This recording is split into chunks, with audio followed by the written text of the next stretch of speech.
ले तो ये प्रॉब्लम सॉल्व की जा सकती है। तो इतना हार्ड नहीं लगता जैसे लगता है कि मुझे हाँ, गुस्सा आता है पता नहीं चलता। जितनी मेहनत अभी हम कर रहे हैं ना, रोज 6 घंटे, फिर लौट के होमवर्क, फिर कोई कोचिंग, तो कम मेहनत नहीं है।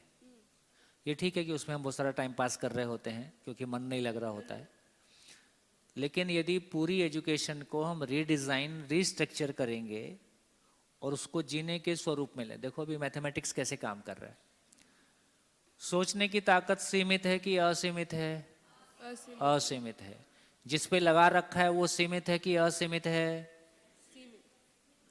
अभी जिस पे लगा है वो सीमित है। सीमित है। तो हमने क्या कर रखा है?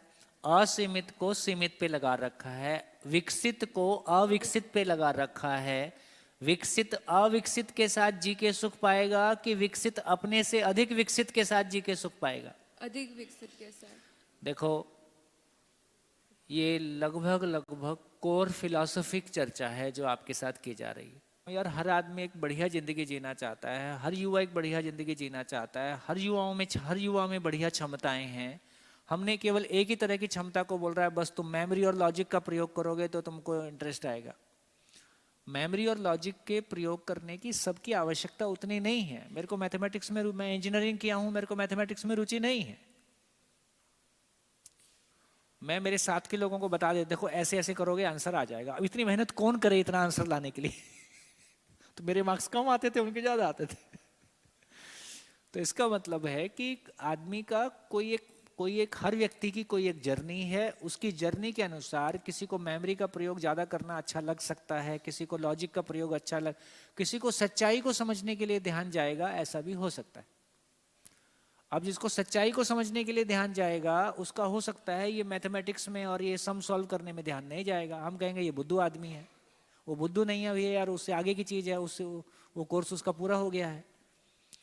तो इसका मतलब ये हुआ कि वर्तमान पूरी शिक्षा में जो हमने स्किल वाला पार्ट, तो हमने ज्यादा विकसित चीज को कम विकसित चीज में लगा रखा है, इसलिए मैक्सिमम बच्चों का मन पढ़ने में नहीं लगता है। बच्चे गलत नहीं,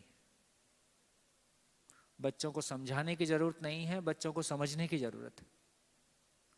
हम समझेंगे, उनको बताएंगे कि देखो ये प्रॉब्लम है तो है, इसको मिलके ठीक करेंगे। अब ठीक होने में 10-20 साल लगेगा, जब है ना, तब तक जितना कर सकते हो उतना कर लो। बात करेंगे तो रास्ते निकल आएंगे। मेरा तो बेटा बिल्कुल पढ़ने में अच्छा नहीं था, मैंने कभी उसको तंग नहीं किया। मैं बेटा ये पढ़ाई ऐसी ही है, देख इसी के लिए काम कर रहे। जब मेरा बच्चा छोटा था तो मेरे को बहुत क्लैरिटी थी कि हम जिस एजुकेशन को ठीक नहीं कह रहे उसी में अपने बच्चे को भेज रहे हैं, पर हमारे पास कोई ऑप्शन नहीं था। पर उस दिन भी ये क्लैरिटी थी कि जब तक मेरे बच्चे का बच्चा आएगा तब तक हम स्कूल की, तब तक हम एजुकेशन की व्यवस्था कर लेंगे, और आज हमने कर ली। हम 3 स्कूल चला रहे, हमने जो व्यवस्था अभी कर पाए हैं वो क्लास 5 तक की तो बहुत शानदार हो गई है। उसमें तो बिल्कुल रेगुलर कोई चीज को लाने की जरूरत नहीं है, और पूरा आमूल चूल मानव को समझने के लिए पूरी शिक्षा है। यहाँ तक तो बहुत कंप्लीट हो गया। 6 से 12 पे एक टीम काम कर रही है, जिसमें कि आवश्यकता आने वाले कुछ सालों में, 1-2 साल में, 2-5 साल में और कंटेंट बेहतर निकल आएगा। और जितना अभी भी है उतने उसके साथ तो कुछ बेहतर हो ही सकता है, कर ही रहे हैं, उतना तो हो भी रहा है। और दिल्ली जैसी जगह में, बहुत टफ जगह है दिल्ली, जहाँ किसी को सुनाना भी बहुत आसान नहीं है। दिल्ली जैसी टफ जगह में इतना बढ़िया रिजल्ट आ सकता है, ये हमारे लिए भी बहुत आशा की किरण है ना। तो हमको लगता है अब कहीं भी आ सकता है। मेरे को बार बार लगता है अफगानिस्तान जाना है।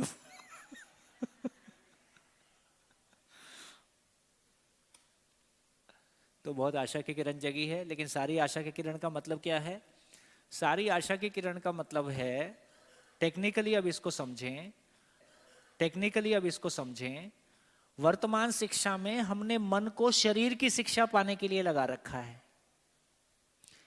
और मन को उसमें मजा आ नहीं रहा है। ठीक है, मन को कहां लगाना पड़ेगा? मन को वृत्ति को समझने में लगाना होगा। मन को चित्त को वृत्ति चित्त को समझेगा, चित्त बुद्धि को समझेगा, बुद्धि ऊपर समझेगा। जब मैं इस शिक्षा को समझने में लगाऊंगा तो ये नीचे वाली शिक्षा भी फिर मेरे लिए सार्थक, जितनी आवश्यकता उतनी मैं कर डालूंगा। बहुत टेक्निकली एक एक चीज को हम उंगली रख के समझ सकते हैं। हाँ जी, माइक ले लीजिए।